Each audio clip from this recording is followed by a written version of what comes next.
সোমবার 10 তারিখ সামনে আমাদের ইতিকাফ, 20 রমজান ইতিকাফে বসতে হবে। এই ইতিকাফে বসা হলো ফরজে কিফায়া, অর্থাৎ ফরজের পর আরেক ফরজ।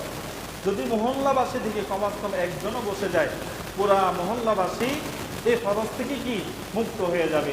আর যদি এই মহল্লাবাসী থেকে কেউ না বসে, তাহলে এই ফরজ তরকের কবিরা গুনাহগারে পুরা মহল্লাবাসী গুনাহগার হবে।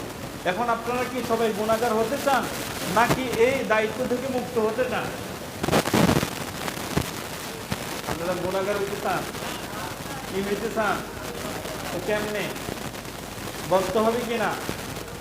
হ্যাঁ, এখন এখানে দেখেন আমরা 3 দিনের জন্য কক্সবাজার ঘুরতে যাই, রাঙ্গামাটি ঘুরতে যাই, কোটবাড়ি ঘুরতে যাই, আরো কত জায়গা আছে। যদি সময়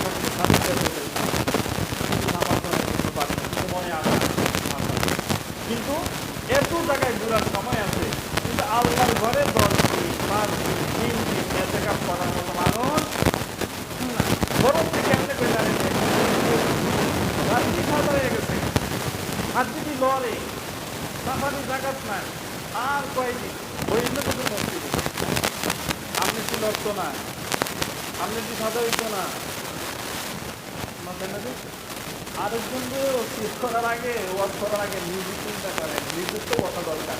তাহলে কেউ কারো দিকে না তাকায়া এমন কে আছে আমি আল্লাহকে খুশি করার জন্য আল্লাহর দেওয়া হায়াত থেকে আমার এই জীবনে সর্বশেষ মাহে রমাদান মনে করি আমি 10 দিন এই ফরজে কিফায়া ইতিকাফ আদায় করবো। কে আছেন? কে আছেন? 1 2 3 4 জন, 8 জন। এরপর আরেকটা খবর আমার কাছে আসছে, আমি দেখি আগে মুরব্বী মানুষের সংখ্যা বেশি না যুবকের সংখ্যা বেশি? আর কে আছে? এই ছাড়া কেউ আছে না? নাই? এই ইতিকাফ করলে কি হবে? একটা হাদিস বলেছেন আল্লাহর হাবিব সাল্লাল্লাহু আলাইহি ওয়াসাল্লাম বলেন, যারা আল্লাহর ঘরে ইতিকাফ করতে আসে নিজেদের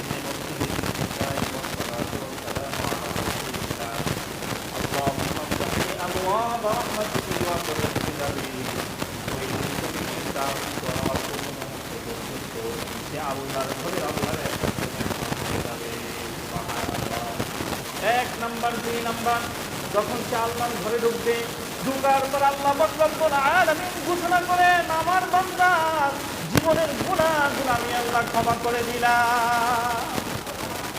নাম্বার 3 আল্লাহ রব্বুল আলামিন বলেন আমার ঘরের মেহমান বানাইলাম, গুনাহগুলো মোচন করে দিলাম।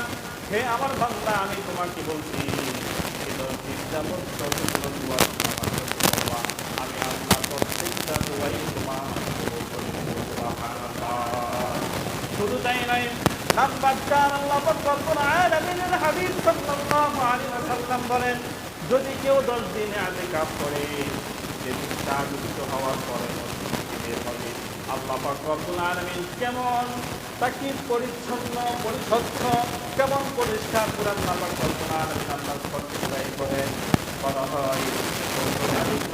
যখন আকাশের মাঝে সুন্দর চাঁদ উঠে ওই আলো যেমন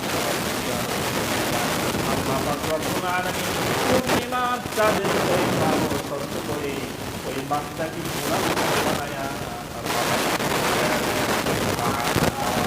আরো সহজে বুঝার জন্য আল্লাহর হাবিব আরেকটা হাদিস বলেন কেউ যদি 10 দিন ইতিকাফ করে আল্লাহ পাক রব্বুল আলামিন কেমন বেগুনা মাসুমকে বানান।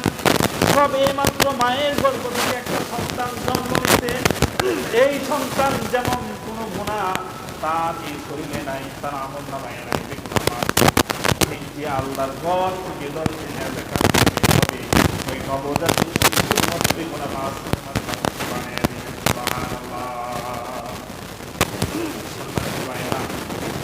এরকম এই ফজিলতের কথাগুলো একদিন আমি যে নষ্ট করায় একদিন শুধু বলছি 25 জন যুবক এই ঘরে ইতিকাফ করার জন্য প্রস্তুত হয়ে গেছেন। সুবহানাল্লাহ বলবেন না? কয়জন?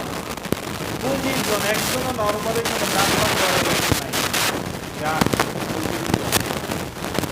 আর এখন মুরব্বী কয়জন? 5 জন। কত হয়েছে? 30 জন। ইনশাআল্লাহ আগামী মঙ্গলবার সূর্য অস্ত যাওয়ার আগে আপনারা এই ঘরে ঢুকবেন। ইতিকাফকারী ব্যক্তিদেরকে যেমন সবকিছু সুস্থ রেখে দেন, হায়াতে বরকত দেন, আমাদের জন্য তাদের সুন্দর মত তারা দোয়া করতে পারেন। আল্লাহ রব্বুল আলামিন তৌফিক তাদেরকে দেন। আমিন। ওয়া আখিরু দাওয়ানা আলহামদুলিল্লাহ।